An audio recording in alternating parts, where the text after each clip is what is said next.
السلام عليكم ورحمة الله وبركاته. عاملين ايه؟ يا رب تكونوا بخير. النهارده هنعمل غدوة لذيذة جدا جدا، وكل الأطفال والكبار بيحبوها، وبجد بتركات وطعم خطير. بصوا، قرمشة العيش دي يعني هيسيبوا الكفتة وياكلوا العيش. بجد وصفة سهلة ولذيذة جدا، غدا سهل ولذيذ وتغيير. ونحاول كده ان احنا ننوع ونشكل العيال مع شوية جرجير كده وبطاطس محمرة وشوية بيبسي او ليمون بالنعناع. يا سلام! النهاردة وصفتنا عجون كفتة المشوية. عندي هنا نص كيلو لحمة مفرومة، ويا سلام لو نص كيلو لحمة مفرومة عليها ربع كيلو لحمة ضاني. طيب لو مفيش لحمة ضاني هنعمل ايه؟ هقولك نعمل ايه. تخليه يفرملك معاها 100 جرام من الدوش، او تجيبي يكون عندك ليا. انا ليا عندي بشيلها في الفريزر زي ما انت شايفه كده، بتبقى قطع، وباجي اروح بشرها بالمبشره. بتفرق جدا يا جماعه في الطعم، صدقوني بتفرق بطريقه فظيعه، بتخلي طراوه وطعم جميل جدا للكفته. لو نص كيلو هنحط عليه ربع كيلو لحمه ضاني. طب لو مفيش لحمه ضاني هنحط 100 جرام ليا، او يفرملك معاها دوش. تمام. انا في الكفته بتاعتي ما بحطش توابل كتير خالص، انا بستكفى بمعلقه صغيره من الفلفل الاسود ومعلقه صغيره من جوز الطيب والملح، واكتر من كده ما بحبش، عشان تحسي بطعم اللحمه. دي بصلايه عندي كنت برشاها حط عليها ملح وسايباها تتصفى من الميه بتاعتها. هتك عليها زي ما انتم شايفين كده، لان انا عايزه انزل كل السوائل اللي فيها. ولا احط عيش ولا احط دقيق ولا احط بقسماط ولا اي حاجه. كفته ما بحطش فيها الكلام ده خالص خالص. وميه البصل دي انا هحتاجها. انا هنا بعد البصله كويس جدا وكتبت وشلت الميه على جنب. هقول لكم هعمل فيها ايه. هنزل هنا بجروفه معلقه صغيره من السكر. بيعمل ايه السكر؟ بيخليه تاخد لون وربع معلقه تاني على ميه البصل. ميه البصل دي انا هستخدمها للكفته، وهقول لكم هنعمل بيها ايه عشان الكفته بتاعتي ما تبقى مكتومه. ودي من سر مكان بيعمل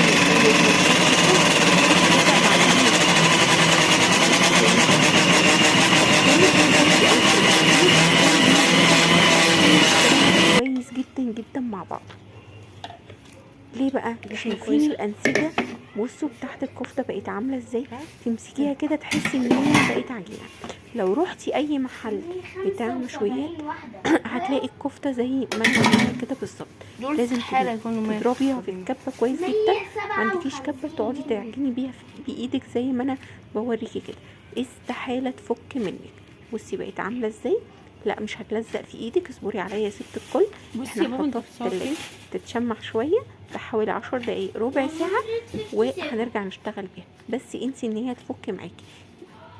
شوفي كده اي مطعم هتلاقي العجينه بتاعت الكفته بتبقى عامله كده. دلوقتي عقبال ما الكفته بتتشمع معايا في التلاجة او ترتاح، دي ميه البصل وهبشر عليها طماطميه.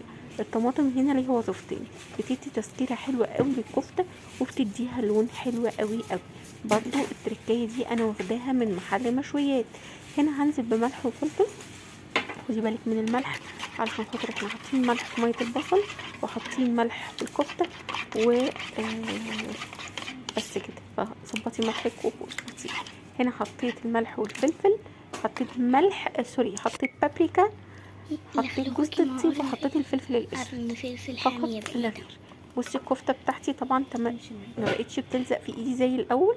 طيب عشان ما تلزقش خالص بجيب بقى الخليط بتاعي ده اللي هو الزيت والطماطم وميه البصل والفلفل وجوز الطيب بس، وبروح بله ايدي كده، وبروح جايبه المسن بتاع السكاكين او اي عصايتين شيش طاووق او اي ايد معلقه خشب، وبصبع زي ما انتي شايفه كده. انسي ان هي تفك معاكي. ما شاء الله تبارك الله، كانت في منتهى الجمال. وصفه سهله وسريعه جدا وجميله، وممكن تعملي كميه وتشيليها في الفريزر. نص كيلو لحمه عمل معايا 10 ساندوتشات. بألف هنا وشفا على الكل، وكانت في منتهى الجمال. لو هتخزنيها بتحطيها في سيرفيس، تحطيها في الفريزر تجمد، وبعد ما تجمد بتطلعيها تحطيها في طباق الفل او طباق البلاستيك او في علبة بلاستيك، وتحطيها وتطلعيها على طول تستخدميها. بجد من الحاجات الجميلة وكل الاطفال والكبار بيحبوها، مستغناش عنها في البيت. بصوا بقى الفراغ ده مهم جدا في الكفتة. ليه مهم؟ لان ده اللي مش بيخليها مكتومة، يعني لازم تصبعيها ويبقى فيها فراغ من جوه كده عشان ما تبقاش مكتومة. طب قبل ما الكفتة بتاعتي تمسك نفسها شوية، حطيتها في التلاجة تاني 5 دقايق او 10 دقايق، هعمل الطحينة بتاعتي زي بتاعت المحلات بالظبط، من غير زبادي، من غير افتكاسات كتير. حطيت الطحينة وحطيت بصل بودر وتوم بودر وملح وكمون فقط لا غير، ورشة صغيرة من البابريكا ورشة صغيرة من الشطة اختياري. وهنزل هنا بالمية السخنة وهقلب. بس كده يا جماعة، دي الطحينة اللي هي بتتعمل مع الكفتة وبتتعمل مع المشويات. طبعا بيحطوا بره فيها عيش، ما بيحطوش زبادي، احنا كتير بنحط زبادي بنعزز طعمها. بصل بودر وملح وفلفل، بصل بودر وتوم بودر وكمون وبابريكا وبس، مش اكتر من كده. ونزلت برشة صغيرة من الخل. هنا الجريل بتاعتي انا سبتها سخنت جدا جدا لدرجة ان انا نسيت عليها واتحرقت. لازم الجريل تبقى سخنة قوي. ليه؟ عشان ادي الصدمة للكفتة ما تنزلش السوائل اللي فيها. بصوا بقى انتوا هنا لما تتكوا عليها كده هتلاقوها محتفظة بالسوائل بتاعتها من جوه ما شاء الله، وما كشتش معايا خالص. كنت عامله لها فحمية عشان احطها عليها. طيب انا بقى عملت ايه؟ شوية جرجير وشوية طحينة وبصلاية متقطعة وطماطماية متقطعة.